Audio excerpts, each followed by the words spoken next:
Tahu nggak kalian? Ada satu menteri sekarang yang lagi di demo sama anggotanya. Di demo dia sama pegawainya, Bah. Kawan-kawan, nggak takut kalian dimutasi? Udah keras kalian? Nggak perlu lagi gaji sama kalian. Aduh, tapi kita acungi jempol lah dengan keberanian orang ini. Mantap. Ya, nggak peduli mereka dengan masa depan mereka, yang penting demo. Nama kementeriannya adalah Kementerian Pendidikan Tinggi, Sains dan Teknologi. Kalau misalnya disingkat itu menjadi Kemendikti-Saintek, ya. Nama menterinya adalah Bapak Satrio Sumantri Brojonegoro. Ada yang kenal nggak? Tapi kalau wakil menterinya kalian pasti kenal, Stella Christy. Wakil menterinya kenal kalian kan? Tapi menterinya nggak kenal. Ya karena memang Stella Christy ini selain cantik, jenius. Dan satu lagi, sering diundang ke TV-TV. Paten kali memang televisi kita ini, Pak, diundang yang bining-bining. Aduh, sama selera kita ya. Ya, tapi ini kan satu keanehan kan. Coba kalau sekolah kalian, siapa nama kepala sekolahnya nggak kenal? Wakil kepala sekolahnya siapa? Ibu Muti. Wih, mantap. Karena apa? Karena Ibu Muti yang paling sering keliling-keliling sekolah. Aduh. Dan tahu nggak kalian, di demo ini sama anggotanya bukan karena korupsi. Bukan juga karena minta uang suap daripada anggotanya. Enggak. Cuman karena marah-marah. Tapi menurut keterangan katanya marah-marahnya ini sampai nampar.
Tahu lah ya, entah betul entah tidak, ya kan, karena memang sudah, kalau misalnya 1-2 orang yang melakukan aksi mungkin kita kurang percaya, ini banyak kali.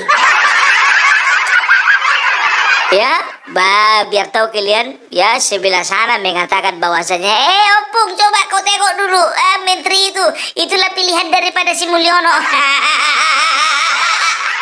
Disalahkan lagi Bapak Jokowi, kalah Pak. Semua apa-apa disangkut pautkan sama Mulyono.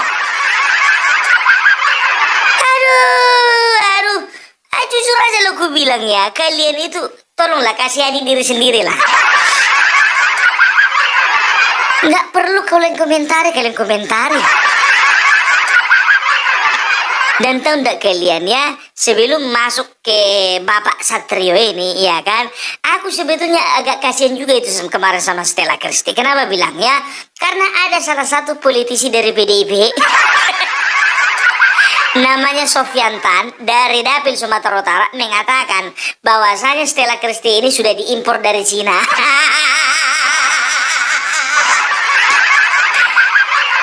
Kelewat.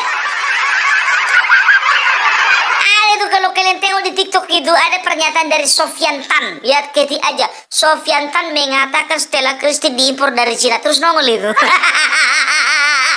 Presiden yang suka pendidikan, presiden yang memiliki perpustakaan yang begitu mewah dan besar dan tiap hari baca buku, nanti tinggal minta Pak Fadrijon kasih sentilan dikit, jadilah dana itu untuk KIP kuliah untuk dipertimbangkan.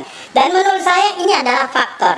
Tetapi kita juga penting sekali Tridharma itu kayaknya nggak seimbang, Pak. Penelitian kita itu kurang, ya. Kalau yang lain oke udah, ya. Dengan Profesor Stella yang kita import dari Tsinghua University.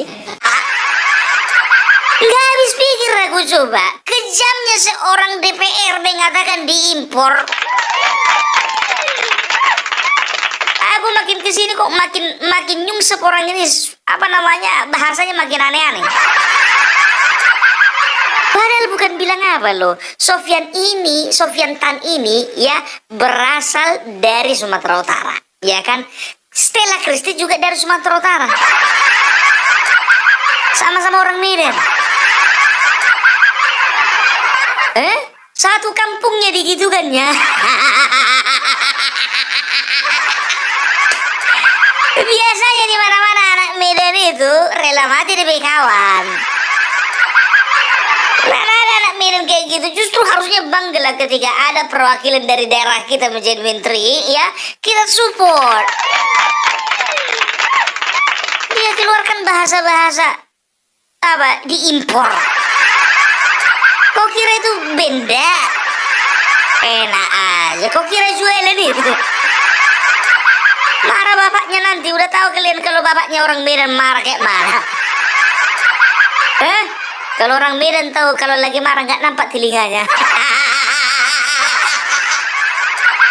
Nggak bisa nampaknya telinganya, serius. Kecuali kalau lihat kaca spion. Siapa pula rupanya yang bisa nampak telinga sendiri, ya kan? Aduh. Tapi inilah dulu, kembali lagi dulu kita ke Bapak Satrio ini ya. Jadi beliau itu mendapat, bisa dikatakan mendapat protes keras daripada anggotanya ya. Ada juga rekaman, katanya rekaman suara, tapi kan belum bisa diverifikasi betul-betulkah itu adalah rekaman suaranya, karena memang tidak nampak gitu ya, nggak ada CCTV, nggak ada juga, kalau saksi banyak katanya, tapi kalau bukti visualnya belum ada ya, nggak tahu, belum ada, entah ada tapi disembunyikan, nggak tahu juga. Tapi kita harapkan lah ya hal-hal seperti itu janganlah terjadi lagi di kementerian, karena jujur aja aku bilang ya, bukannya bilang apa, baru ini ada menteri setelah sekian lama di demo sama pegawainya. Iya, jujur aja aku bilang, keberanian seperti ini yang dimiliki orang ini nggak ada di kementerian yang lain. Cuman di kementerian ini. Coba tengok di Kementerian Pertanian, nggak ada itu. Yang ada kalau tidak sesuai dengan prosedur dan ada indikasi melakukan korupsi, dipecat di tempat saya itu juga. Nggak main-main Menteri Pertanian sekarang, Wak. Lagi apa di Karpan dapat pengaduan gini, langsung diberhentikan saat itu juga. Beginilah harusnya ya kan. Makanya aku bilang ya, tapi kalau aku sih ada dua versi ya, bisa kita percaya ya dengan apa yang diprotes oleh anggotanya, tapi ada juga yang nggak percaya juga. Yang membuat percaya itu karena protes itu dilakukan bukan satu dua orang, banyak, Wak. Sampai mereka patungan beli spanduk tulis besar-besar itu, biar tahu kalian. Kalau udah kayak gitu berarti kan ini kan gerakan bersama, kan begitu ya. Tapi tahu enggak kalian, ku tengok di berita-berita tersebut komentar netizen itu lucu-lucu. Mereka bilang lah begini ya kan, iyalah udah terbiasa kalian mendapat perlakuan istimewa dari menteri sebelumnya. Ada lagi bilang ya kan, kaget ya dapat menteri galak. Datang lagi yang satu mengatakan, aku dukung menterinya karena kebanyakan dari ASN ini memang kebanyakan yang nggak tahu kerja. Aduh, ya tahu sendirilah kalian menteri sebelumnya itu kan, si Nadiem Makarim, ya kan begitu. Mungkin dia orangnya slow, orangnya juga soft kan begitu kan. Datanglah menteri yang memang betul-betul strength kan begitu, orang dosen lah. Bukan sembarangan, Bapak Satrio itu dosen. Jadi gini sedikit sejarah tentang Bapak Satrio ini. Bapak Satrio ini adalah anak dari Sumantri Brojonegoro. Siapa beliau? Beliau itu adalah pendiri dari Universitas Indonesia. Jadi ini Bapak Satrio ini adalah anak dari Sumantri Brojonegoro, pendiri Universitas Indonesia. Dan kemarin tahun 2019 adiknya Bapak Satrio ini yang bernama Bambang Brojonegoro juga pernah menjadi Menteri Riset dan Teknologi di zaman Bapak Jokowi tahun 2019. Mantap kayak gitu kan, tukar shift. 2019 adiknya, 2024 abangnya. Ya tapi kita nggak bisa juga kemampuan dia juga, karena dia juga pernah jadi dirjen kan begitu. Selain jadi dosen dia juga jadi dirjen kan begitu ya. Jadi bisa dikatakan ya secara kualitas sebetulnya dia sudah punya gitu ya. Dan memang ku tengok dia orangnya agak tegas, disiplin gitu. Karena ku tengok dari beberapa aku riset lah beberapa videonya, memang betul beliau itu adalah orang memang betul-betul keras gitu loh ya. Ada beberapa kebijakan dan juga beberapa pendapat beliau. Contoh ya, ada tukin dosen ya, tukin itu tunjangan kinerja dosen yang belum dibayarkan ya. Dia mengatakan ya, tukin yang dibayarkan itu harusnya adalah dosen-dosen yang memang betul-betul memiliki kualitas. Itu dia. Itu yang pertama. Baru yang kedua ya, dia katakan apa ya, kalau bisa jangan hanya dosen-dosen negeri yang diperhatikan kesejahteraan, tapi dosen-dosen swasta pun juga harus diberikan kesejahteraan. Kalau perlu dosen-dosen itu juga diberikan gaji yang sama dengan profesor-profesor kan begitu. Jadi bisa dikatakan sebetulnya kualitas dari pekerjaannya ya lumayan bagus lah. Tapi kalau karakternya kurang tahu. Karena aku nggak pernah ke rumahnya, Bah. Dan juga kata anggotanya ini, ya keluarganya ini terlalu ikut campur dalam urusan pekerjaan. Nggak tahu aku sebatas mana ikut campurnya. Apa cuman sekedar nyuruh beli rokok aja, minta tolong contohnya ya kan, datang anaknya profesor ini ya kan ke kantor, minta tolong sama pegawainya di sana, minta tolong dulu beli rokok, mana tahu. Ya kita akan lihat lah. Dan aku yakin Bapak Prabowo tidak akan tutup mata, tidak akan tutup telinga untuk hal seperti ini. Apa harus diberhentikan? Belum tentu. Ya, masih ada jalan tengah kan begitu. Apa akan ada terjadi mutasi? Bisa jadi. Ngeri kali Kopung, gak ada empatimu terhadap mereka. Bukan gak ada empati. Sekarang kan pertarungan antara seorang menteri dengan pegawainya, itu yang perlu kita seksama. Gitu loh, ya kan? Bukannya masalah empati nggak empati. Harusnya malah ya pegawai-pegawai itu yang empati sama Opung Parbella. Uang mereka, gaji mereka lebih besar dari awak. Kok jadi aku pula yang empati sama mereka? Kan gitu kan? Itu dia. Jadi mungkin betul saja yang dibilang netizen. Jadi selama ini mungkin di kementerian ini pegawai-pegawainya ya itu terlalu terlena gitu loh dengan dengan perlakuan dari menteri sebelumnya. Tapi ketika ada komentar-komentar seperti itu, seperti yang Opung Parbella sampaikan tadi, selalu ada komentar tandingan. Apa itu? Dikatakanlah Bashar Mulyono mulai bersuara. Kenapa sih harus disangkut pautkan sama Bapak Jokowi? Yang salah Bashar Mulyono lagi.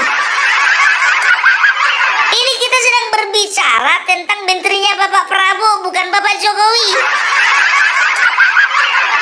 Aduh.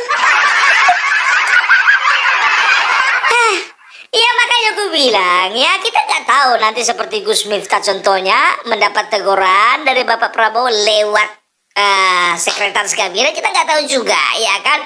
Cuman kan waktu itu Bapak Gus Miftah kan dia mengundurkan diri, kita lihat aja. Tapi kalau dari model-modelnya sih nggak akan mengundurkan diri nih. Nggak mengundurkan diri nih. Ya itu dia ya, karena memang ya beda memang kalau orang-orang sains ini beda. Menghadapi masalah itu ya, kalau dia katakan benar ya benar gitu. Di mana-mana orang sains mengatakan 2 tambah 2 tetap 4, nggak pernah berubah jadi 5. Kita orang ekonominya 2 kalau bisa 2 tambah 2 bisa 10. 2 tambah 2 kalau bisa langsung loncat jadi 100. Prinsip ekonomi mah.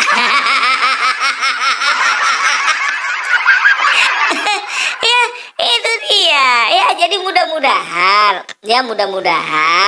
dari pegawai-pegawainya ini, tapi tolonglah dulu seharusnya bikin dulu sebuah sebuah diskusi dulu kalian, janganlah langsung kayak gitu kalian langsung main main demo-demo ya kan begitu. Tapi kalau emang nggak bisa juga emang harus demo, ya udahlah lanjutlah gaskan lah. Tapi pastikan nasib kalian bah. Gawat wah, ASN wah. Bukannya bilang apa, diberhentikan kalian semua, banyak yang ngantri. Berani kali orang ini bah, jujur. Kalau aku bilang kalau misalnya sempak aku ada di dalam, nggak akan mau aku demo. Karena apa? Oh, sempak aku dimutasi coba. Masih mending mutasi pesat. Pusing dah gua.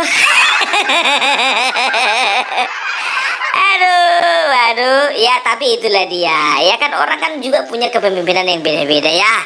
Tapi kalau bicara main tangan kan bukan cuma Bapak Menteri aja main tangan ya kan. Kalau masalah itu ada juga salah satu anggota dewan yang kemarin juga terkenal karena main tangan. Tapi dia nggak terpilih lagi. Jadi memang kayaknya gitu loh, kayaknya ya perlu pendidikan karakter ini. Perlu ya, karena apa? Ternyata menjadi orang yang pintar, orang kaya, orang berkuasa, orang punya pangkat, ternyata karakternya belum tentu sesuai dengan kualitas daripada pekerjaannya. Iya Pung, kau nggak takut kau Pung, padahal itu menterinya Bapak Prabowo loh. Sekarang begini, sedangkan menterinya Bapak Jokowi kemarin Budi Ari yang juga ketua Projo juga aku komentari. Apalagi ini nggak ada ormasnya. Sedangkan menteri ketua ormas ku komentari. Apalagi seorang bapak ini nggak ada ormasnya, aman lah. Iya kan, tapi kan kita kan semuanya untuk kebaikan. Itu dia. Coba bayangkan kalian ya, tengok Budi Ari itu sampai sekarang nggak dipecatkan, malah terpilih lagi jadi menteri. Memang gitu kita orang-orang bawah ini, agak serba salah kita ngelawan orang di atas.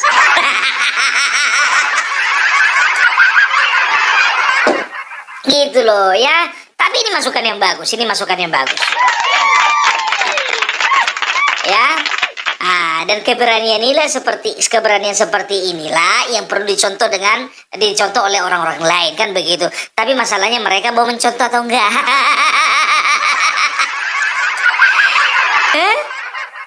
Kalau sempat menterinya kayak Bapak Amran, menteri pertanian itu loh. Wah, mana berani ya Pak? Iya kan? Ngiri. Aduh, tapi kalau menterinya contohnya kayak Bapak Nusron Wahid yang ada lawak-lawaknya. Menko Bapak Muhammad Iskandar mungkin bisa lah.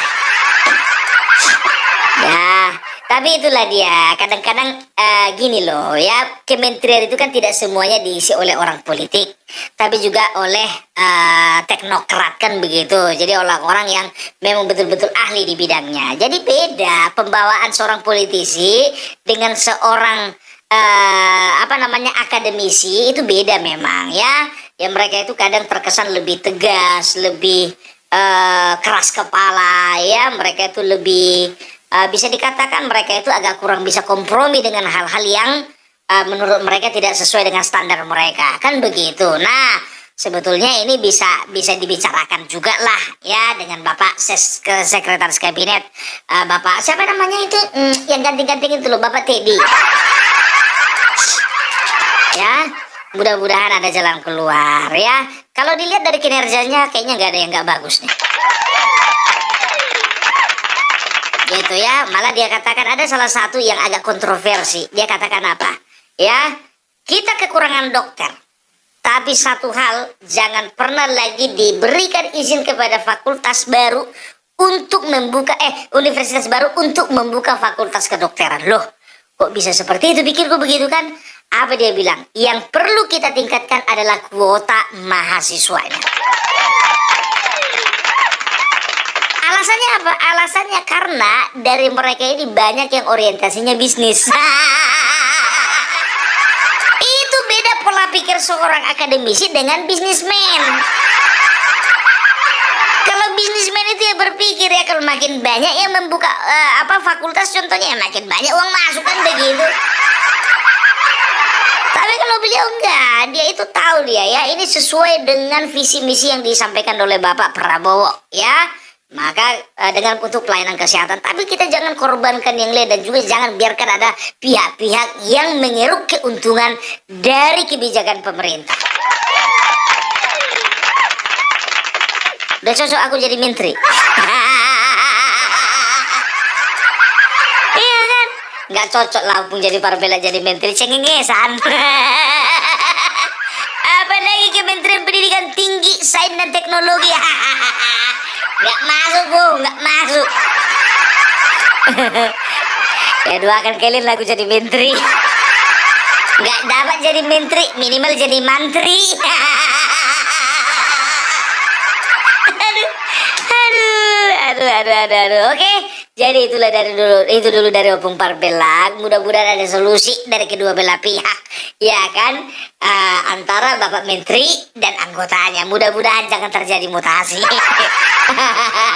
Yang lebih parah lagi pemecatan. Kalau memang betul terbukti Pak, ya udah Bapak terimalah konsekuensinya, ya kan, karena ya itu melanggar hak asasi manusia. Ya, oke, jadi itu dari Opung Parbela. Salam NKRI, NKRI harga mati.